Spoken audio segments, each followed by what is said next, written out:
right. Hello, everyone. My name is Cece Wright, and I'm the Executive Director of Directors Gathering. We are recording this session. If you need any technical support throughout the session, please message me or Nina in the chat.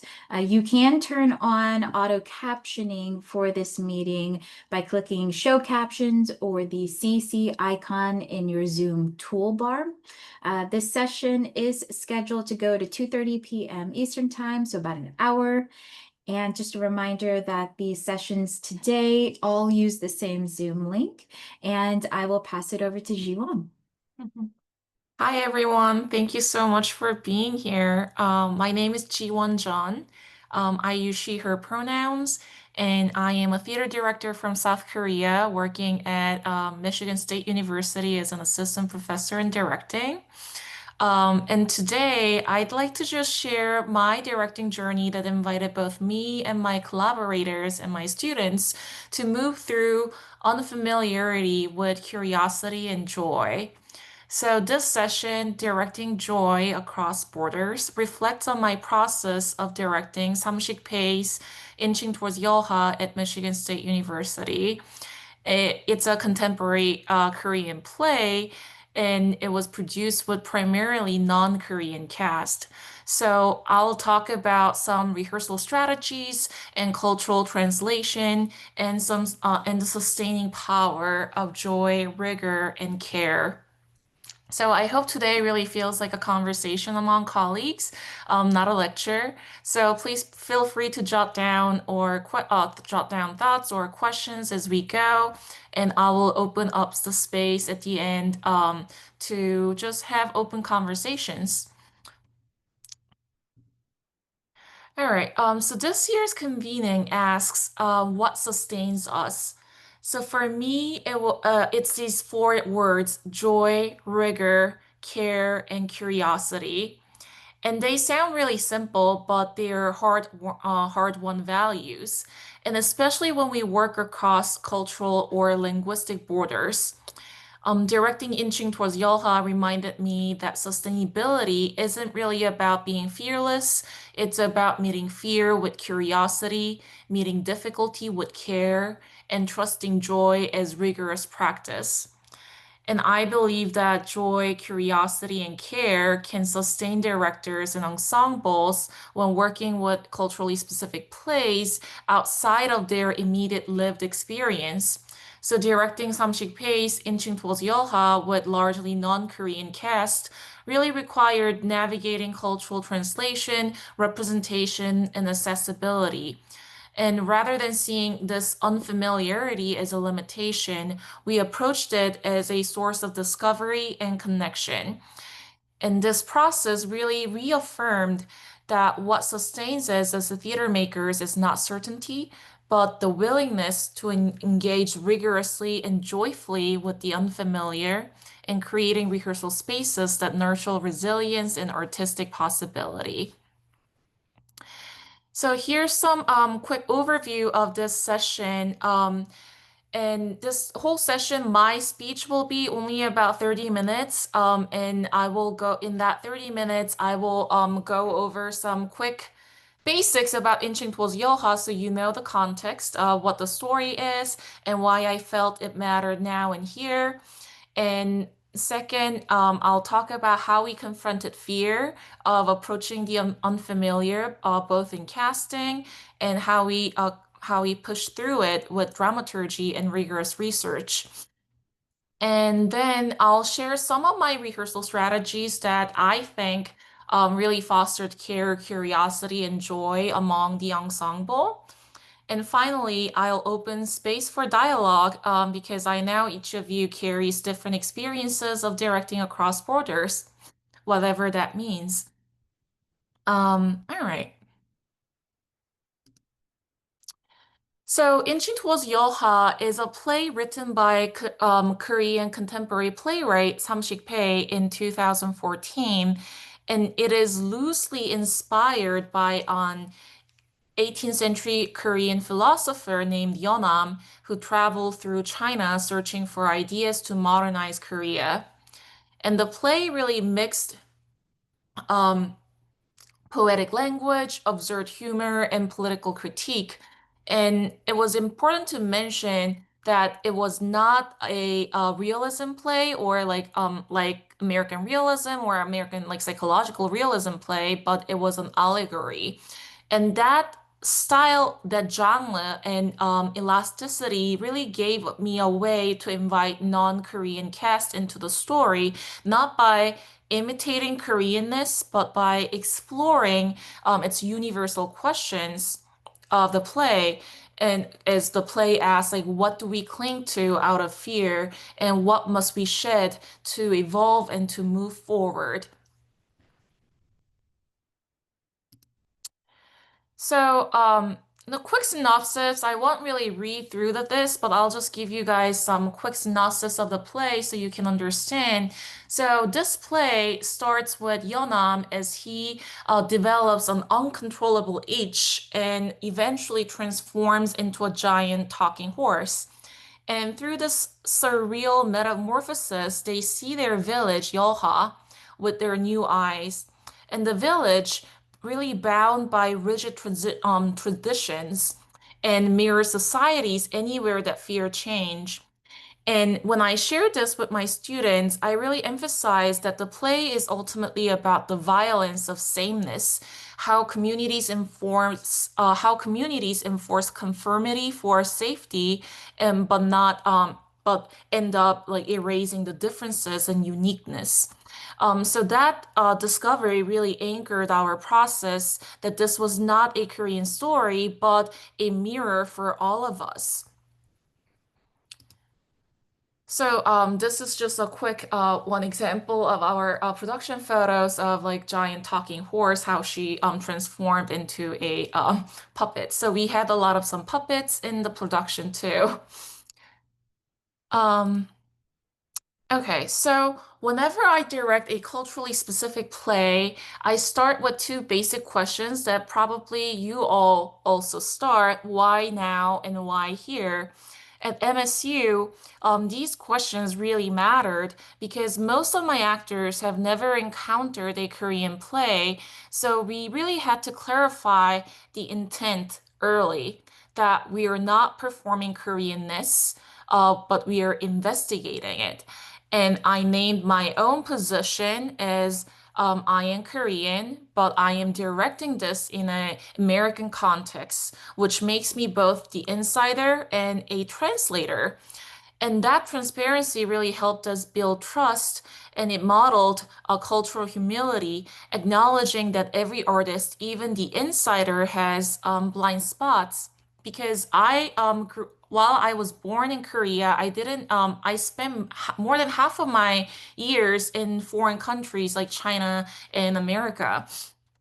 So for me, Inching Towards Yeolha was more than just a play, but it was a reflection of our world today. And that's what I really emphasized to really bring people together into the village of Yeolha. And at first glance, the village of Yeolha in our modern American society may seem like words apart, but the themes in this piece remain really disturbingly relevant. And because at its core, Inching Towards Yeolha explores how fear of change and comfort of sameness can unravel a society. So we often speak about living in a time of diversity and inclusion, but do we truly embody those values? Or do we celebrate them in theory while being governed by uniformity and exclusion? How do we define who is inside and who is outside? And where do we stand? So this play, through its dark humor and sharp allegory, offered as a unique lens through which we examine these questions. So it was not really about Korea, but it was really about all of us. And over the past few years, I have personally seen how easy it is to retreat into our own echo chambers and resist perspectives that challenges us and to hold on to beliefs that simply because they are familiar. So I personally seen this particularly in American politics where partisanships has made genuine dialogue nearly impossible. So, what happens when people with deeply entrenched worldviews are confronted with something entirely unfamiliar, something absurd, something impossible to ignore? Will they remain unchanged, or will they dare to embrace the unknown? So these were the questions that Inching Towards Yeolha really asked, and we started to find the parallels between the village of Yeolha and 21st century American society. But casting was, of course, our first sight of fear that we had to combat. Like, how do we balance authenticity with accessibility? Does authenticity really mean having Korean play played by all Korean casts? Would that mean authenticity? How do I, but at MSU, we rarely had Korean performers. So, so I reached out to the playwright and asked for his thoughts. Hey, I'm really interested in producing your work in United States, but because I believe that your message of what the play says really can resonate with American audiences today. And he said like graciously agreed that like yes, I believe that these characters can be played by any race and any ethnicity, but he'd like to maintain the character's name, like Korean names. So when I had the casting process, a lot of the actors and they were student actors, and some were graduate students, some were undergraduate students, but they were all equally worried about misrepresentation, and others were some worried about like permission, like, oh, like, can I really play this role? And so during our callback audition process, we really talked about a fear as our first stage of curiosity. And rather than rushing to solutions, we sat with discomfort and asked, what is the story actually demanding of us? We reframed the play not as acting Korean, but as embodying universality through allegory. And this play was actually a little unique in that the genre of the play wasn't realism. So I think some of the when I emphasized that, some of the actors really found a little bit more comfortable in that it isn't realism. So even though you're playing a character, it's like you're playing a character from a fable. And this play was entirely actually written in fable style, embedded in Korean culture. So it really called for exaggerated kind of like commedia dell'arte style of performance, with each character kind of like serving as a metaphor to a specific kind of person in our society. So I reminded really during the casting process that I reminded them that really like the joy that of working with unfamiliar stuff is not naive, like it's the courage in the face of fear. And our dramaturgy phase really became a communal act of cultural translation.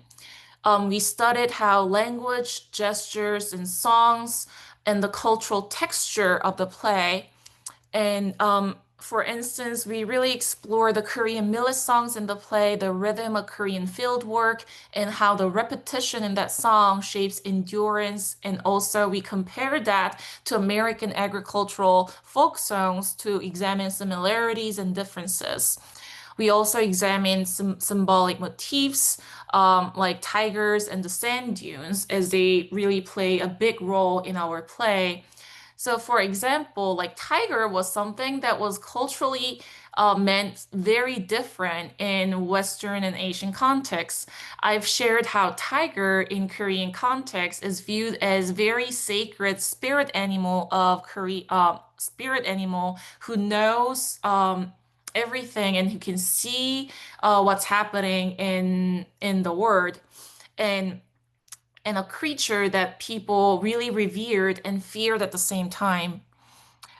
Then a cast member, American cast member, shared how Tiger to them in American context is often more of a familiarized into more friendly characters such as Tony the Tiger or Tigger in Winnie the Pooh.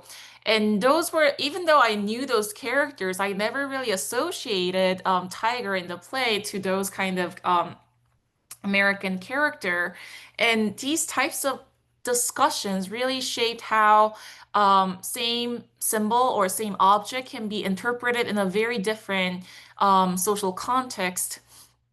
And we slightly, and after those, through these discussion, we were able to actually slightly adjust the design of the tiger mask to really emphasize what the play called out for, the fierceness and like aggressiveness of the tiger to support the storytelling. So, just to show you an example of how tiger can be like very different, like these are traditional Korean tiger representation. And I don't know if any of you are familiar with K-pop Demon Hunters, and they have another like character representation of tiger in the character of Durfee, and you can see that the little bird is sitting on top of the character Durfee right there. And both of them, all of them, the really big characteristic is like really the glaring eyes that like knows everything about the word. And that, like, in comparison to Tony the Tiger, it was very different experience. It was very different because Tony the Tiger is like very friendly and yeah, it's like more friendly character. So after we realized that like my puppet designer was also Korean, and she um heard this conversation and she decided to change a little bit about the um her mask design while featuring some of the Korean features, but emphasizing some of the familiar features of the tiger in American context through patterns and the color texture. So in the production, this was how we ended up making Pension Llama mask and tiger mask. And we really tried to like make sure that the glaring eyes are not lost in our cultural translation of the tiger and Panchen Llama to American audience because it was one of the important feature. Um, so when we are contextualizing and rehearsing culturally specific work, I take what I call as relational approach. And I find that when working with culturally specific materials such as Inching Towards Yeolha, like my goal was really not to define or explain Koreanness or Asianness for the ensemble, but to create pathways through which the cast could really connect personally and imaginatively to the work's cultural and historical depths. And initially, I asked the cast like really broad questions like what aspects of the play do you feel like really specifically Korean or Asian, intending to spark curiosity and challenge their assumptions. However, I realized that that was like really a wrong approach and it was a wrong question to ask. Even though it was a well-meant, it placed the ensemble in an impossible position because they didn't really know what was Korean and they did not have any access to Koreanness because they didn't have any lived context or studied context. Which was perfectly normal. And my question ended up like creating more distance rather than connection. So afterwards, I try to reframe my approach to make the inquiry more specific and scaffolded and personally grounded.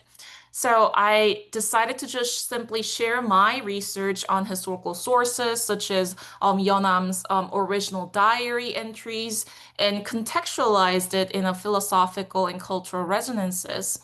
And after presenting a concrete historical moment, such as Korean literally rectification movement, and also Yeonam's one of the diary entry where he shared his moment of enlightment when he crossed 9 rivers in one day.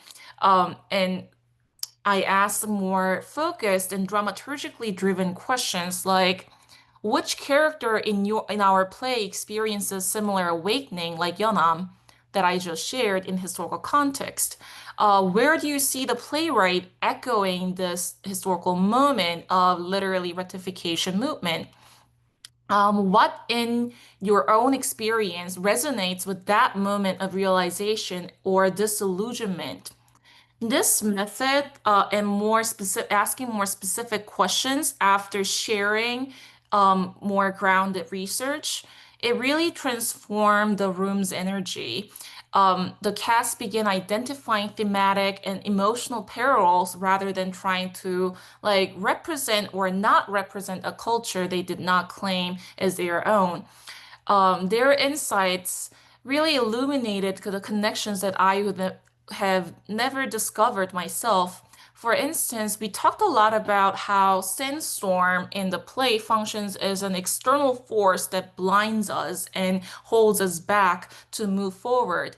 And one of the actors brought a really interesting connection of the US history of the Dust Bowl to draw perfect parallels in terms of how ecological depression of that time in 1930s and economic hardships reinforced one another and how they see the parallel of the Dust Bowl in the US history in this Korean play. So through these new connections and of the sandstorm in the play and the Dust Bowl, we really found some shared imagery of depression and resilience. And these bridges really created what I call as relational dramaturgy, translation through connection, but not imitation. So now I'd like to share some of my own rehearsal strategies that I use to create space for cultural translation and ensemble building. And these exercises are by no means created by myself, but it was all borrowed from my colleagues and my respected mentors through years. And I hope that some of the exercises maybe you're familiar with, maybe you're not. But I always begin my first day of rehearsal with an exercise called Who I Am and What I Bring as an and this is also part of anti-racist approach that I use to ensure everyone in the room is truly heard and seen as who they are. And I often find this simple exercise really successful in creating care and curiosity for just not just the role, but the as the people sharing the room as with us today, and find new connections despite all the cultural differences or racial differences or gender differences. And the exercise itself is very simple. I simply asked cast members to share their each identity categories like race, ethnicity, cultural background, generation, etc. But what's important is actually how they see such identity categories like manifest in their daily lives so that we can start to talk more about in a concrete way of how race, ethnicity, cultural background, generation affects us in our daily lives. And this is where a lot of connections and trust were built among the ensemble. So this is kind of like the worksheet that I share with my cast. And for example, and of course, they can share whatever they're comfortable with, or they can choose not to share whatever they are not comfortable with. And for instance, I usually start by sharing mine, and I say my race is East Asian, my ethnicity is Korean, and my cultural background is partly Korean, partly Chinese, and partly American. And and I say that the way I see my Korean identity being manifested in my daily lives is that whenever I find myself not saying a single word to a stranger that I meet in an elevator is contrary to American small talk culture. So that is, and I explained that that is like really a Korean cultural way of respecting people's private space and time in a, in a space like elevator. and the other people in the room would share theirs and whatever they're comfortable with sharing. And while it takes really time to go through everyone in the room, like with really big cast, but the amount of new discoveries and unexpected connection was so invaluable to the ensemble. And this simple ritual really reframed our process as a community of learners of ourselves rather than performers just proving knowledge or representing a culture. So it's an anti-racist practice that I believe that it is rooted in care and curiosity. And it really reminded us that representation isn't about having all the answers, but it's about listening across the differences and finding connections through these differences. And then our next layer in terms of rehearsal was having embodied research using movement, sound, and improvisation to translate cultural imagery.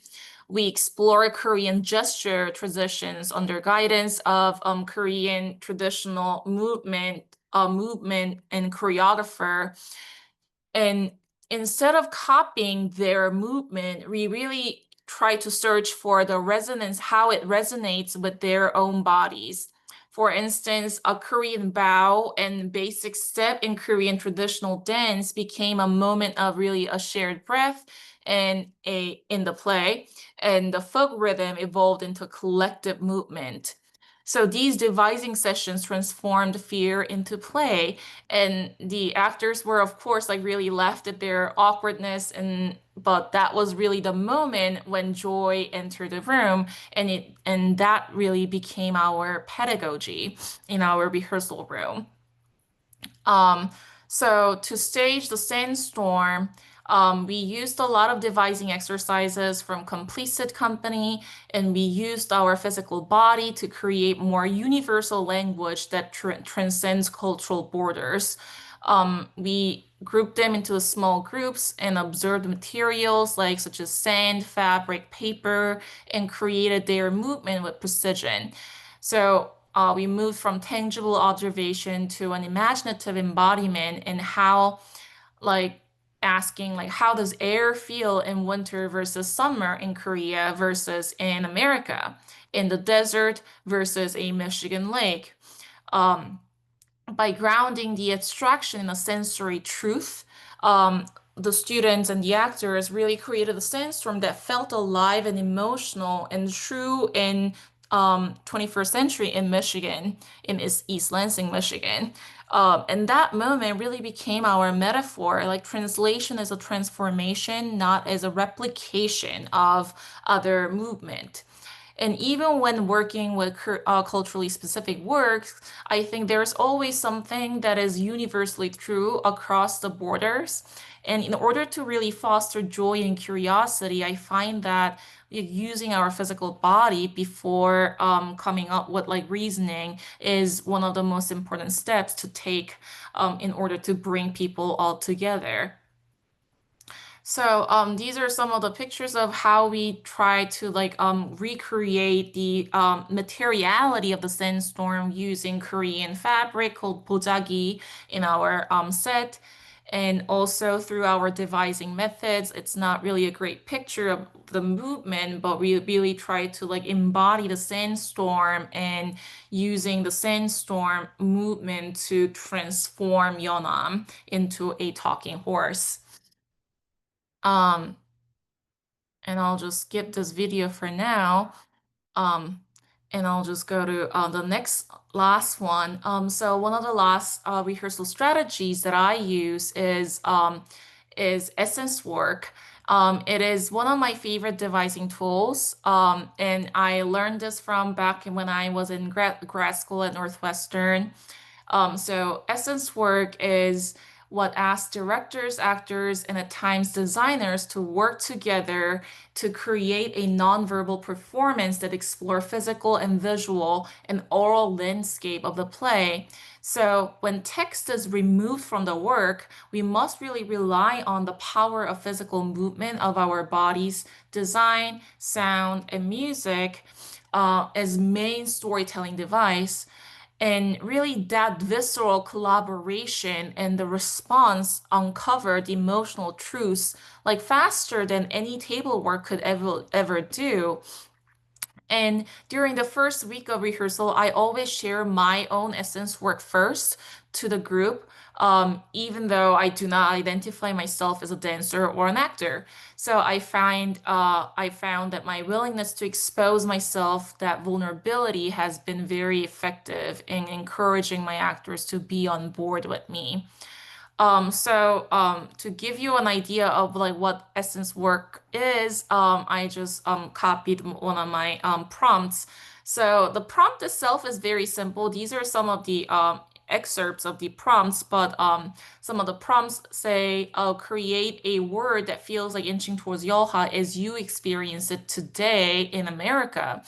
And it just says a moment when an intruder completely disrupts a group's set pattern or a movement, a moment of word turning upside down and yet establishing something that's parallel to before. So it has a series of lists of moment to create. And for essence work prompts, I think the key is to give them limited amount of time, but overwhelming number of moments to create in order to get them out of thinking and but just really focus on doing and creating, which I always find it more useful. And especially when it's like culturally specific work that they are not familiar with, I find that it is just so easy to get into one's head and just keep really talking about what they've learned and what they discover through dramaturgy instead of like trying to embodying those discoveries. So essence work is really a way to allow the ensemble to just start creating based on what feels true to them about the world of play, despite the cultural differences. So through these moments, and I can go back to the video where we created some of the essence work. Um,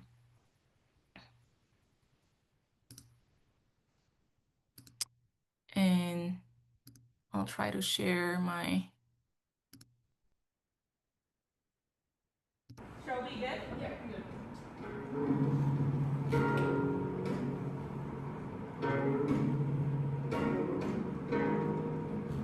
Even the music was carefully curated by our sound designer, working with East Asian instruments and also comparing that to with piano composition. And then you can see like we layered the text later, but all these like movements of the fabric and came Lost its from layer essence and work fell later into on. oblivion. And then Now, that's how we really all we staged can the see opening is land. together. Plain land. Um, and I'll just skip to the next section.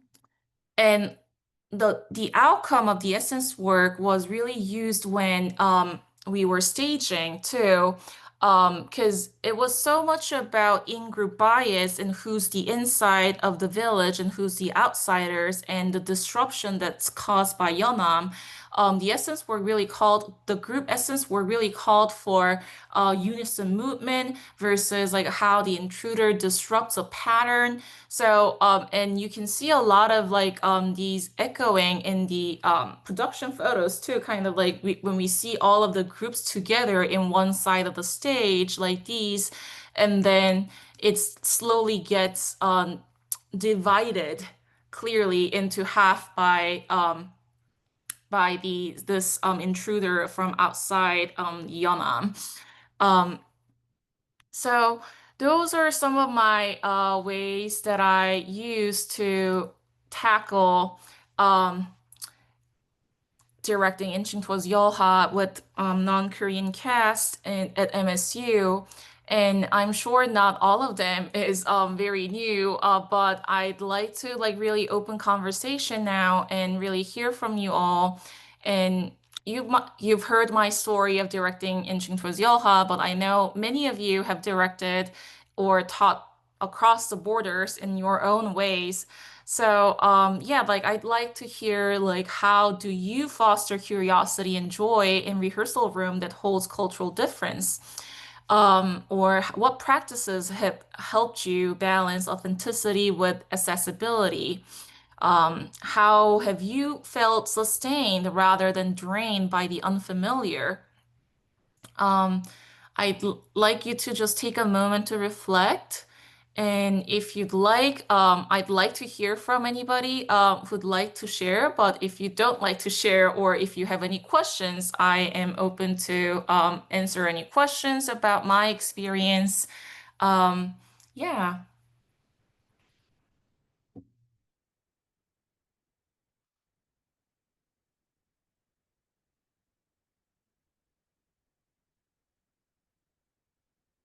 Hello.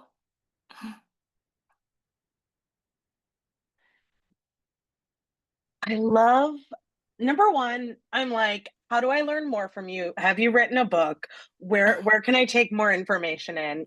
Because I'm truly loving this like the rigor, like talking about rigor and joy and care and curiosity.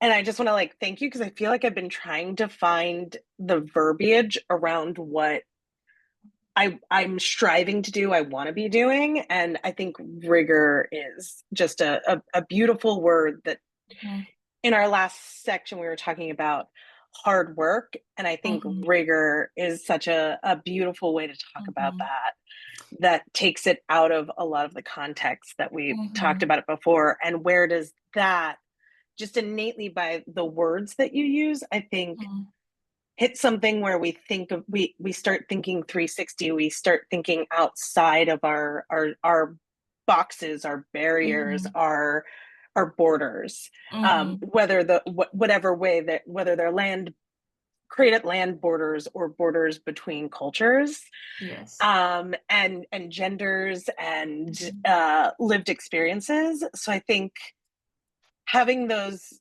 rooted words to like come back to and be like, is this embodying mhm, mhm. the curiosity? Am I being curious Yes. in this moment Mhm, or am I making an assumption? mhm. I think are Yes. always good things for me as a director to Mhm, be thinking about and mhm, creating that space in the room. mhm, I recognize something about myself that I am somebody who like likes to I've always been the student who wants to raise their hand first. And mhm, what is it to like step back and like that like making always kind of finding that balance with making space, taking space and mhm, listening as a director as well. And I think mhm. that's something I've been trying to bring into my practice more and more as well as it's not that I always have to be the one talking. Mhm. Sometimes the most important thing is to be listening. Yes, great. Thank you so much for sharing that. Yeah, like, especially when you're working with something unfamiliar, I feel like listening and like just being genuinely curious, not pretending to be curious is really important. Because and that really starts with just learning about the person that are like literally sitting next to you because they themselves already carry their cultural heritage and background and they're just and they start to find a lot of the similarities in the way that they manifest their culture. So yeah, I found that it's like very rigorous work, but also very joy. I found a lot of joy in making those connections. Yes, Tony, I think I saw your emoji and Yeah, I wanted to start by thanking you for this, because you've given me some really useful ways to think about my own work with Shakespeare, and I think a better language set for discussing how we connect with the universal in these 400-year-old plays from a very different culture than ours. And I guess I'll just say that I think your work with this reminds me of some work I did with some students in a theater workshop I led, where it varied in age between 9 and 12, but we were taking one of it was Comedy of Errors, which we cut down to 30 minutes, which was the hardest cut I've ever had to do. But I wanted it to ground them in Shakespeare's actual language rather than doing like a written adaptation of it, and had them go through like what are the things that you respond to here? What are the things that you're connecting to, and what are the things you don't understand? And let's talk about some ways that we can change that to make that more meaningful. And it's okay that we are going to say something different to make it make more sense for who you expect the audiences are. So that's I think that's a variant on the same procedure I would do with adults who have a little more experience with Shakespeare, but I feel like Shakespeare actors are kind of trained to do that going into it, sort of thing. Yeah, that's And awesome. I just opened the show, Othello, yesterday. So yeah, like Shakespeare is now like very much in my own head. But yeah, like it's whenever working with Shakespeare, it's really about translating that into their own body and their own language. Yeah, yeah, so cool. thank you very much. I enjoyed this. Thank you. Well, thank you so much for joining me. I thought like, oh, like what if nobody shows up? But like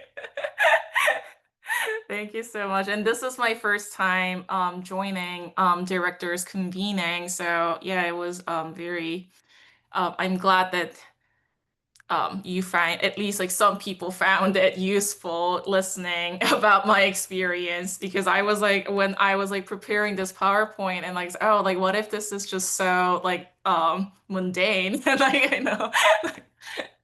Okay, great, thank It you. was I think a thoughtful and well organized lecture, well delivered. yes, and I think it was I don't know if you got to see it last night. James Imes was talking about joy, and so Mhm. like I think there's an energy. I'm curious, could you in the very beginning you talked about meeting sustainability with curiosity, difficulty with could you repeat just Yes, what that was for me, because I didn't catch yeah, all of it to write it and I of thought it was course. extremely brilliant. Mhm. Yeah, I think I need to go back and see my notes to say what I said. But it was meeting fear with curiosity, meeting Great. difficulty with care, and trusting joy as a rigorous practice. Joy as a rigorous practice.